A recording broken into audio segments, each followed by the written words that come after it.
The revolution is here. A movement of people free to live, work, and choose. We won't tell you what to think. We just demand that you think for yourself.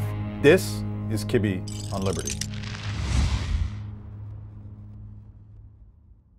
Okay, we're at Freedom Fest in Las Vegas, and some of my favorite people, the Harmon brothers, at least two of the many Harmon brothers. And I want to talk a lot about content creation and the movie projects that you guys are working on in this very disruptive model. But I want to premise it with something that I've been talking about as an economist for at least a decade, because I've been predicting that technology and the democratization of information and knowledge, and now financing is breaking down all of these top-down institutions that used to tell us what to think and what to do, and you really didn't have much choice in that process.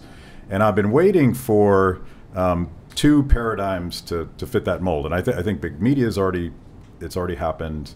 I think almost every business structure it's happened, but two places where I don't see it as much is politics and Hollywood, the movie industrial complex. And you guys have hopefully some uplifting answers as how we might solve this. But why don't we start with you, Jordan? Did I get it right? Yep, you got it right. Yeah, I'm awesome. Yeah. We're like rabbits. There's a lot of us Harmon brothers. So I'll start with you. Why don't you just introduce yourself, because I know a lot about what you guys do, but I think people would like to know. Yeah. So I'm one of the co-founders of Angel Studios and the president, and our entire mission is to tell stories that amplify light.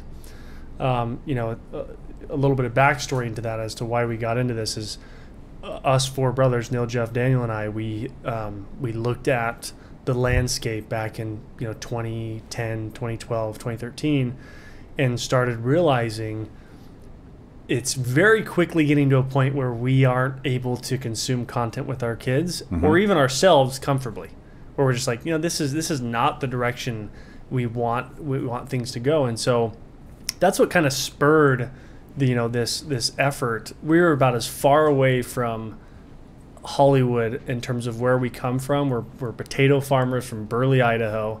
And so if you would have told me as a kid, you guys are going to be helping create TV series and running a studio, I wouldn't ever have believed you. But that's kind of a little bit of background. Daniel. I'm Daniel Harmon. I am creator of Tuttle Twins TV show. I'm also a co-founder of Angel Studios, but I don't work there day to day, so I don't really talk about that much. But yeah, I'm just taking the award-winning and best-selling book series written by Connor Boyack and Elijah Stanfield that's sold over 4 million copies, and turning that into a really fun cartoon for kids to learn about the principles of freedom and economics. So. And you're at Harmon Brothers as well, the advertising firm? Yeah, I'm a consultant and advisor at Harmon Brothers, but most of my time is devoted to the creation of a cartoon, because it turns out that's hard work. Yeah. It takes more time than expected. I can't even imagine being a showrunner for that, but we'll get into that more. But I want to talk about the model itself, and I learned this from talking to you guys and others of your brothers. Why, for instance, why is it that it's so darn expensive to make a movie in Hollywood? And I think that in some ways corrupts the model of what we're allowed to see and not allowed to see, because the barriers to entry are just insanely high, in the millions and millions of dollars. Yeah, that is an awesome question, and we were shocked when we started understanding the ins and outs of how Hollywood works. For context, we consistently see big production budgets going up to 100, 150, 200, now even $250 million. And there's this big question mark: is why is it costing so much, and what is the mechanism that would cause them to ever make content that maybe reflects my values, right? And it's kind of a chicken and egg situation. He who has the gold makes the rules, right? And so as we started digging into, when we launched our first original series, Dry Bar, that's blown up and now gets billions of views over its lifespan. And then we launched our first original series called The Chosen. And as we did that, we discovered something very, very interesting, in that every distributor in Hollywood, every studio, when they get $1 that comes in, they're going to take a 30% distribution fee, right off the top, right? And then they're going to take their distribution costs out, which is a little bit ironic when you consider the fact that they just took a distribution fee and now they're taking distribution costs. Then they'll have their marketing costs, and then they have an ad overhead fee of 15% for managing your marketing. And then they have their production costs they recoup. And if there's anything left over, there might be a back end for creators. We actually had one of our attorneys who's represented us in the past. He said that, and he'd done tons of different deals in Hollywood, and he said, I can count on one hand the amount of creators that I personally seen get a back end. And that was like, what? How? I mean, we've got billions of dollars being generated in this industry. How are the creators not getting back ends? And it's because the studio is not aligned on costs. Mm-hmm. They're up and down the line. They get their money first, and they don't care exactly what happened. I shouldn't say they don't care completely, because they do want to get returning creators, but they end up in this situation where they've built an incentive structure that has misalignment between them and the creator. And as a byproduct, the creator says, I'm never going to get a back end. It's never going to come. And so in order for me to make money, I need to inflate my production budgets as much as I physically possibly can, because that's the only time I'm going to make money on this series or this film. And so you end up in this really weird world where episodes of The Mandalorian are costing $20 million for 30 minutes of footage. And it's like, how did it get there? And so we decided that we wanted to completely rethink that. And we started saying, what if you treated, instead of every project or every series already having misalignment, what if you treated everyone like a tech startup? And what I mean by that is, if I'm an entrepreneur and I'm going to a venture capitalist and I say, hey, I have got this brilliant idea, you're going to love it, but I need $100 million to get it started. I said, whoa, what do you need $100 million for? They said, well, I don't think I'm going to make any money off of it, so I'm going to make money off of my seed round. Right. No venture capitalist is going to be like, yeah, here's $100 million, right? And 80% of projects in Hollywood fail. And you end up in this really weird situation. So we said, let's align us with the creator at the hip, where we don't have a distribution fee. We don't, take out random fees up and down the line. We have our hard costs for marketing at 25%, our 9 to 15% distribution actual expenses. And then we split with the creator 2/3, 1/3. They get 2/3, we get 1/3, and they can pay back their original investors. And in our model, that's the crowd who comes in and invests in those projects, which we can talk a little bit more about here in a minute. But it allows for them. It's been so interesting to me as we've discovered this model. I've had creators come in the door. They pitch me their incredible idea. I say, okay, cool. How much do you need for that series? And they'll go, I probably need like $25 million. I'm like, okay. And then I'll walk through our presentation. And I get to the end, and I literally had creators text me afterwards or reach out to me afterwards. It's like, I was reevaluating my production budget. I think I can do it for 8. Yeah. And it's like, oh my goodness, it just dropped into 1/3. That's amazing. Yeah. And it's because they realize here's a world where we're actually going to get paid if this is successful. So it's kind of like it sounds like, for reasons that I still don't fully understand, Hollywood is kind of a cartel where a very small number of decision makers control everything, and they get fat and happy. But it's just a huge barrier to entry for creative types that have a beautiful idea. Maybe they're not finance guys that are going to figure out ever how to come up with a $25 million budget. So all the good stuff gets left on the table, or it never even gets thought about in the first place. To me, this is like radically democratic in a sense that, oh yeah, the same way I think about what's happened to music. Like there's upsides and downsides to what technology has done to music distribution, but it also means that my bizarre tastes in music are served. That's exactly and right. The bands that create my bizarre tastes in music thrive in a way that they just wouldn't have existed before that. Yeah. So it's kind of a creative disruption thing, and I call it the movie industrial complex, but I would also talk about the music industrial complex, where some guy was deciding, when I was a kid, some guy was deciding for me what kind of music I liked, and I didn't like it at all.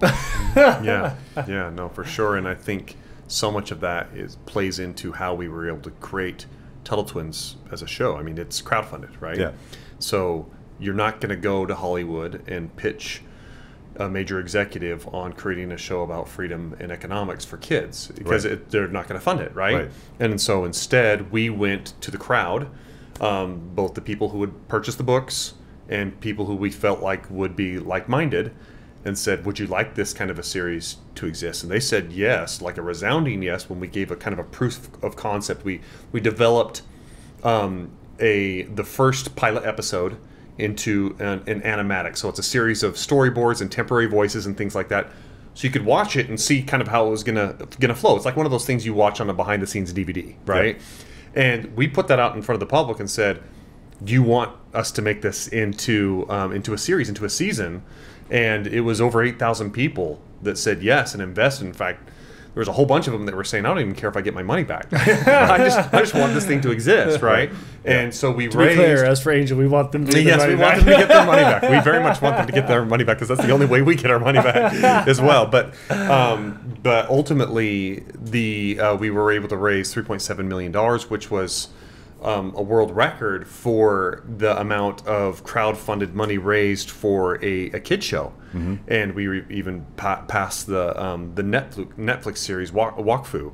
And so it's content that wouldn't exist if it weren't for that kind of a democratization of funding the project altogether.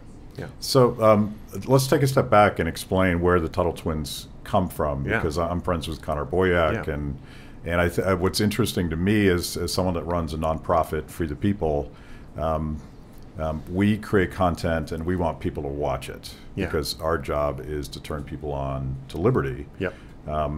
But you're also talking about a way that Connor, who also runs a libertarian free market think tank, a way that he can crowdfund in a more business savvy way, instead of sort of going to donors and begging, say, I'm never going to make any money on this, and I don't know if anyone's going to see it, but I have this idea to educate children about liberty. Yeah. So this potentially disrupts my world as well. Yeah, potentially. I mean, the way it was approached is with a Kickstarter, for example. Mm-hmm.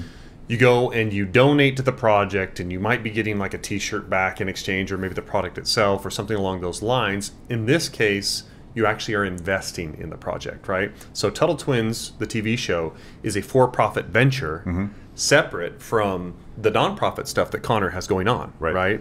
And so that is a little bit of the idea that it can become a profitable, sustainable business to create season after season of this kind of content, and that's how we approached it. And part of the magic of it is that when people invest, you tell them, listen, we're not going to pay ourselves out any profits until we've made you whole on your investment to 120%. Meaning, if they put $100 in, they need to at least get $120 back out before we pay ourselves any kind of a profit dividend. Yeah. And so that gives a lot of reassurance about the way that we're going to be approaching the business of it. Yeah. Mm-hmm. Talk about the team, and this is more self-interested than anything. How do you produce an animated series this sophisticated? Because it looks beautiful. Yeah. It looks thank beautiful. you. I appreciate that. You got to bring in top talent, and so I had the opportunity to work at Harmon Brothers for years and years. I still do consult and advise there, and got to know and worked with really great writers and really great directors, and learned a lot of those skills myself. And so when it came to creating Tuttle Twins, it was pulling in a lot of that talent that had already kind of proven themselves on a smaller basis in the advertising field. Like if you look at people like Walt Disney, like Pixar, of kind of where they started out, like Ridley and Tony Scott, I think both. I think even Michael Bay. A lot of these people came and cut their teeth in creating content with advertising first, before they went and applied it to filmmaking, right? And so that's kind of the path that we've followed with this, and so we've been able to recruit and bring in some really good creative talent to have great scripts and all that, and then also brought in a producer that used to work at Blue Sky Studios, that's known for Ice Age and some of that content, Peanuts movie and those. And she's been really great at helping us get our ducks all in a row, and has brought in a really good producing team. And then we have an animation partner down in Colombia that is doing the grand majority of the animation itself. It's a 2D animated series, and so yeah, it's just kind of piece by piece putting it together and figuring it out. And we follow a very similar process to what we have done in creating ads in the past, where every script is vetted, I don't know how many times, with a brain trust, with people that are kind of identifying what's confusing, what's not working, what's not funny, what is working really well, and helping us refine that, because no one's just that brilliant on the first go, right? Right. You actually have to create the script and then rewrite it, and then another draft and another draft, and then you do the same thing when you move over to the animatic, which is where you put the storyboards together with temporary voices and things to time it out for the animation. You do that over and over and over and over again until you actually get something really good, which is kind of the Pixar process, in all honesty, is what we're following, what's been documented in the book Creativity Inc. Yeah. But anyway, yeah. So my two beefs with Liberty Content over the last 10 years, and maybe go back further, one is that the production values are kind of crappy, and two, that instead of creating an engaging product that tells a beautiful story, we want to beat people over the head with our message. And I'm going to pick on your T-shirt here, because I feel like your T-shirt is beating me over the head. I sort of dig it, but Sure. Why are you so mean to communists? Mostly just because communism has failed in every country it's ever been tried in. But no. So this is a joke by one of the characters. So in Tuttle Twins, the story is driven by a grandma who immigrated from Cuba as a young girl, and now has these grandkids, and she takes them on time-traveling adventures. She has a time-traveling wheelchair, and she takes them on these time-traveling adventures to go learn about famous figures from history and different time periods, to learn these lessons. And so it's kind of rooted in that, and like the character story itself is that grandma can kind of speak from a position of authority, because she's seen the oppression of communism, as a young girl.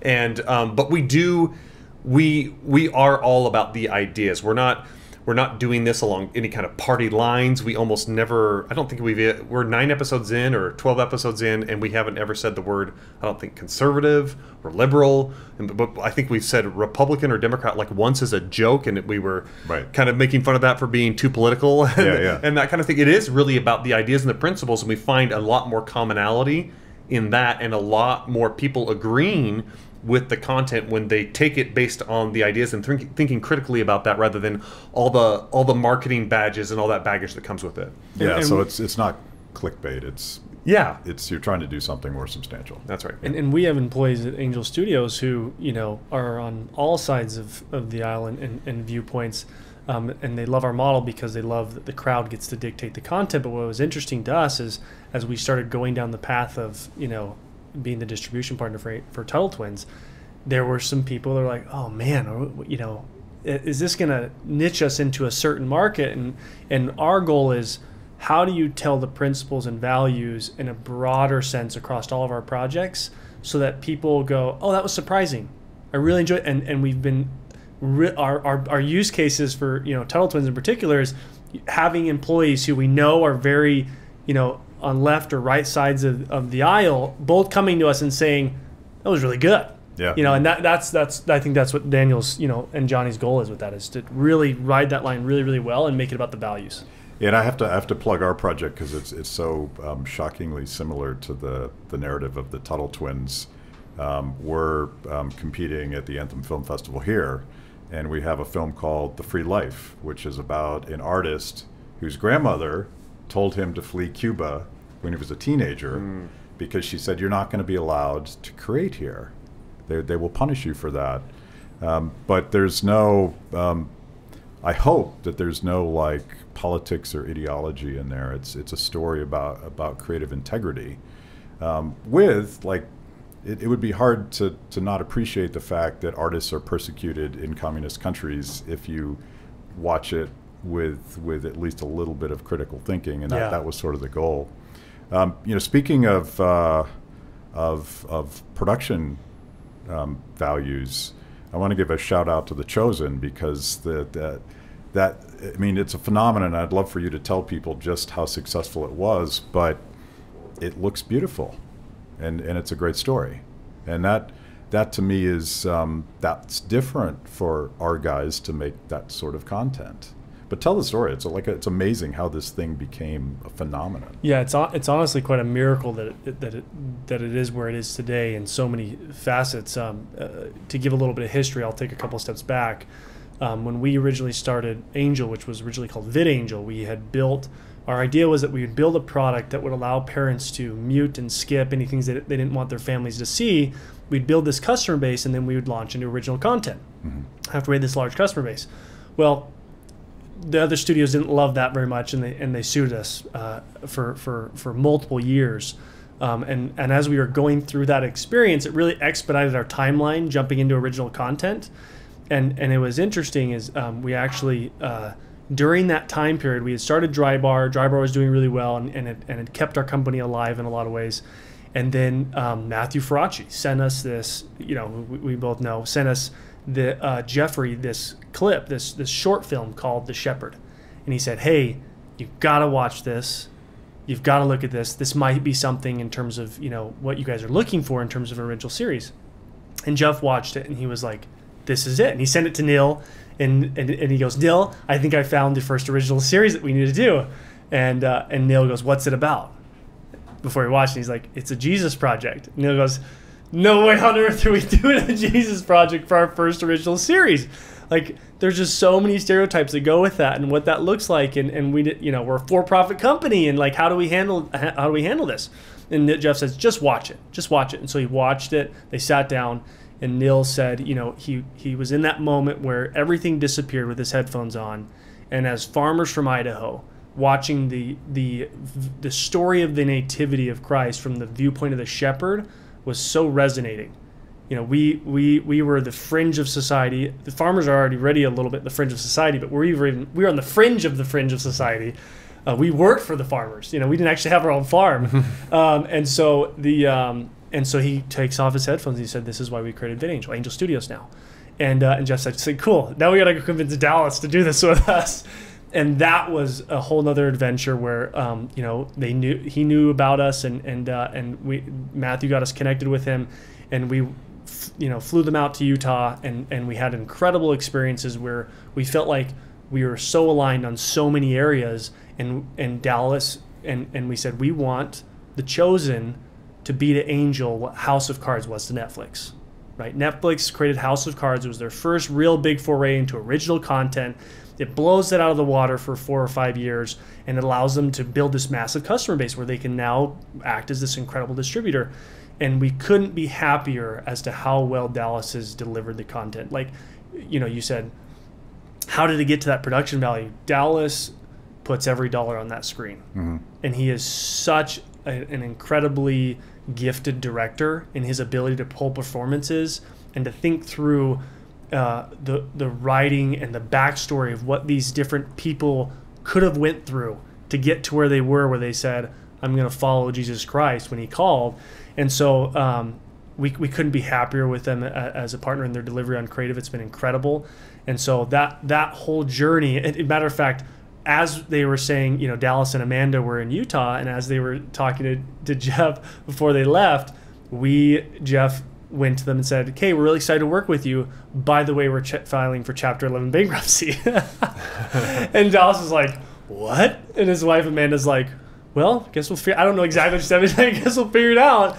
And the whole reason we did Chapter 11 bankruptcy. I know what wives usually say about that. But the whole reason was just it was a protection for the studio and for Angel, and we utilized those protections, and it saved the company. But anyway, during that time period, The Chosen has exploded, and the way that it's exploded has been very interesting because we tried to distribute The Chosen in the same way that most distributors would do it, and that we did a subscription platform, and then we did like VOD, and we tried to give like maybe the first episode away free, and then try to get people to buy the rest of the episodes, and it wasn't really taking off. It was like pulling teeth getting people to watch a Jesus Project. Mm-hmm. And we'd give DVDs away, and we'd be like, so what'd you think? And they're like, oh yeah, I'll get around to it. But then we'd have our ads, and people would comment and say, I wish I could watch this, but I can't afford it. And then there would be 3 replies saying, hey, DM me and I'll send you the DVDs, or message me, I'll get them. This is amazing. And the ratings were coming in so spectacularly. And so we got to this point where we looked at the business model of Fortnite, Epic Games, who had just disrupted the entire gaming industry. And for those who aren't familiar with that, basically Fortnite in 2016, 2017 launches this game that's on par with anything else in the industry and says it's free. And everybody goes, what? What are you doing? And they're like, we're going to monetize through other ways. And they build this massive audience, and now Fortnite generates between $4 and $6 billion a year off of this one game, Epic Games does. And we said, what if we can connect the people who are dying to watch this but can't afford it to the people who want to share it today without them ever meeting it? And so we created a free model. We bet our entire company on it, where we said we're going to make it free, and we're going to use what we called pay it forward, which is you watch an episode. If you love it, you pay it forward so other people can watch it. We use merchandising. Obviously, merchandising. You can buy this shirt. Anyway, the point is this immediately within 24 hours of launching the complete free system, we had 4x growth and then 8x growth, and it was just day after day after day, and it was quite a miracle that we got to that point. But we're very, very excited we did. And now our goal is, by 2027. Based on our metrics, we're hoping that we can reach over 1 billion people with our projects. So just facts and numbers, how have investors in The Chosen done?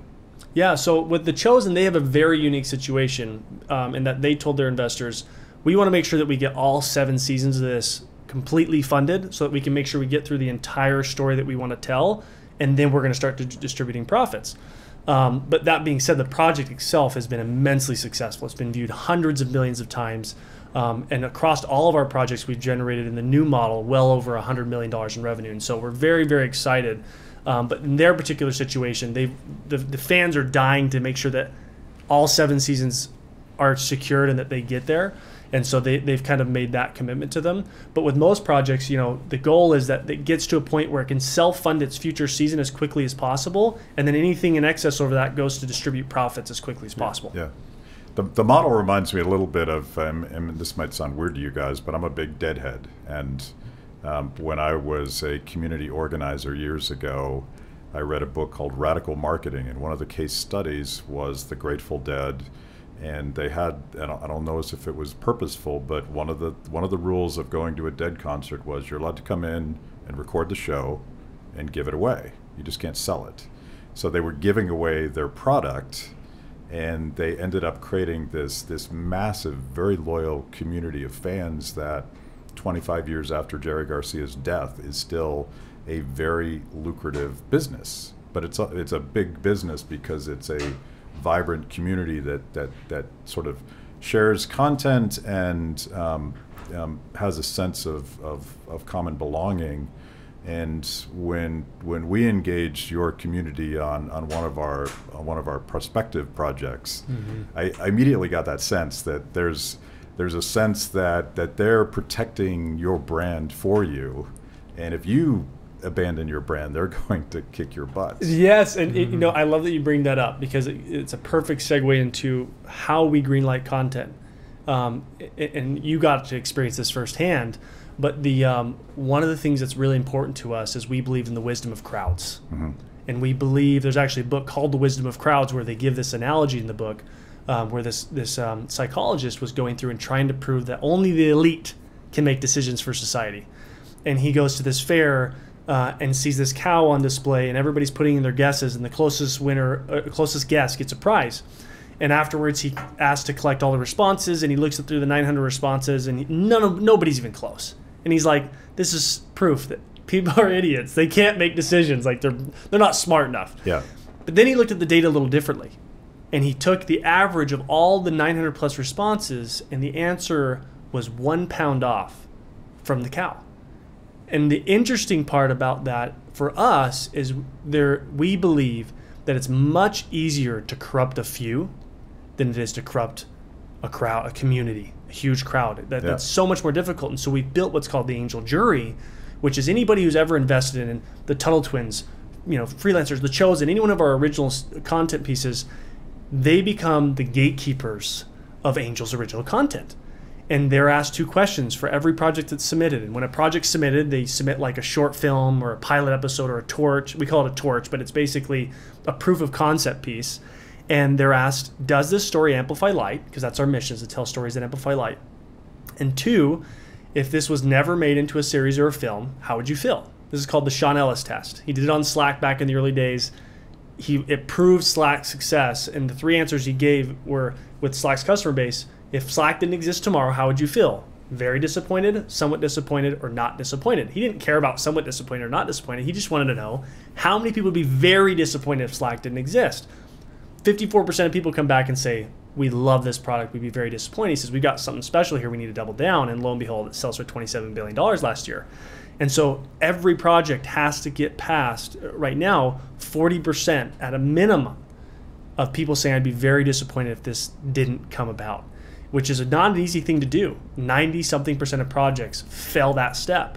But it's this incredible opportunity for the community to really safeguard the future of angel content. So Tuttle Twins is happening right now, but you're also attracting some major investors at this point. It's becoming, like, people are noticing. Yes. Matter of fact, we have a round that we did with GigaFund, which is one of the large investors in SpaceX and Elon Musk, and they're the mission and the purpose of their fund is to invest in companies that they believe will transform industries for decades to come. And so we raised nearly $50 million, and it's very, very exciting to see people catch the vision of what we're trying to do and accomplish, because like we said earlier, there's something powerful happening in terms of how entertainment's delivered, but also how it's funded. The democratization of that is going to allow for the content in the long run to be so much more compelling and so much more adapted to the audience who's really want it. Well, let's talk about creative destruction, kind of where we started this conversation, because I'm sure we all pick on big Hollywood and the movie industrial complex and the almost comical kowtowing to China when John Cena mentions the T word, Taiwan. They're captured, right? And they're, it's not really their problem to fix it. It's your guys' problem. It's our problem. It's our problem as consumers to figure out a way to find a better product.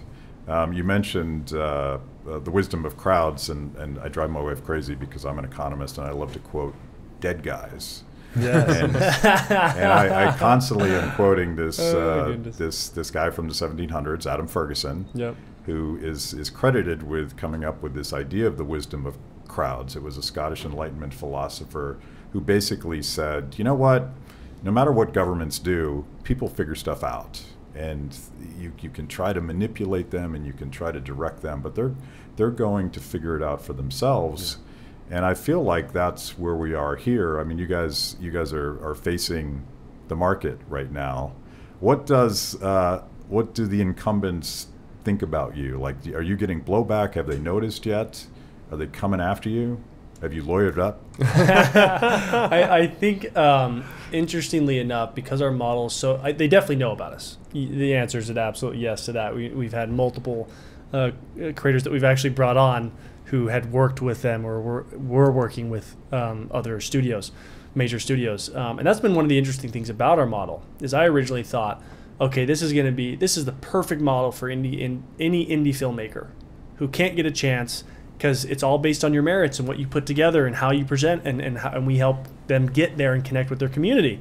But ironically, a lot of the indie filmmakers who haven't quite made it in Hollywood still have this allure of Hollywood where they're like, oh man, I still want to get that big Hollywood deal.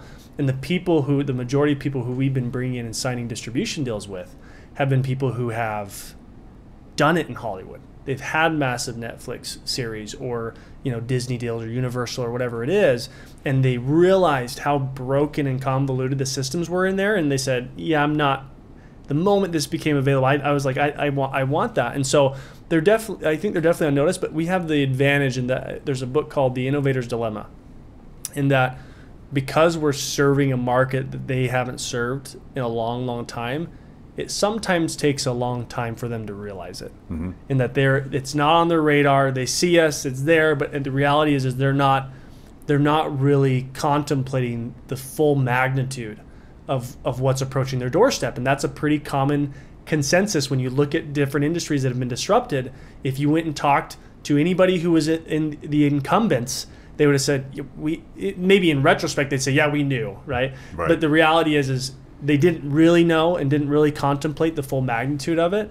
And so we're very excited about where we're positioned. You know, across all of our projects, we've passed well over 100 million viewers. And so we think that we're just getting started. But that being said, you know, we don't view what they're doing, because they're all in such a different business model with their subscription models, and they're all in a kind of a subscription bloodbath. And we're kind of enjoying this blue ocean of this free model where we're innovating in a whole new way. Yeah. So they're not really competitors in a sense. Yeah, I mean, I shouldn't say they're not competitors, because they'd be like, "What? You were totally." But I don't wake up in the morning going, "What's Netflix or Disney or them going to do?" It's not even on my. It's not even on our mind. Yeah, it's just all about how do we serve our customer. Yeah, yeah. And so let's, if people want to find the Tuttle Twins, or if they want to find Angel Studios, or if they want to become investors, why don't we start with you? But tell us where they go. TuttleTwins.tv is where you can go to watch the show for free, and we have the same models that Chosen. You can pay it forward to help make it possible to create more episodes and more seasons in the future, which is fantastic. And in fact, people get an opportunity to own digital frames of the show if they want to, which is kind of cool. But yeah, so that's Tuttle Twins. Yeah, and then with Angel, you can go to angel.com. You'll see on the top there's the watch page, which will show all of our different series and films. We've got obviously Dry Bar, which has been massively successful, and then The Chosen, which season 1 and 2 are out, and season 3 is currently in production and coming out. We don't have an official date, but later this year. And then we have a series called The Riot and the Dance that's coming out later this year, and then in December another kids series called The Wingfeather Saga, which is another incredible selling book series that my kids absolutely love and adore. And so we're very excited. What you see today is about 5% of what Angel's doing in the background. Yeah. And it's very exciting. One thing we didn't talk about, because I want to tell people where they can buy this fabulous T-shirt, but but part of this, going back to the Grateful Dead, part of this sense of community for your products and your investors is they buy a lot of merch too. Yeah. Because they're proud to be part of something. Talk about, I don't know who should talk about this, but talk about the merch and tell us where we buy this shirt. So where you buy the shirt is TuttleTwins.store. So you We're can really find creative with our names. Yeah. Did you guys brainstorm that one for a while? Yes. No. But as far as like the merchandise goes, 70% of revenue for kid shows is usually earned through merchandise. So we knew that would be a major revenue driver for being able to get to a sustainable show for us. Mm-hmm. And if you look at a lot of the biggest properties out there, like Toy Story and like Cars, Pokemon, and Winnie the Pooh, and all these, like, the shows themselves become almost ads for all the revenue that's driven by the merchandise itself. So yeah, so we have a bunch of shirts, and we have some comic books or graphic novels that are available of each of the episodes there on the website. And we'll, sooner or later there's plushies coming as well of the characters and action figures, but one thing at a time. Yeah, I'll wait for the plushies. Thank you guys so much. No, thanks, Matt. We appreciate it. Awesome, thank you. Thanks for watching. If you enjoyed that show, make sure that you like and subscribe. Click the little bell so that you get notifications. And if you consume this via podcast, go wherever you want to go. We're everywhere. Kibbe on Liberty. The revolution starts now.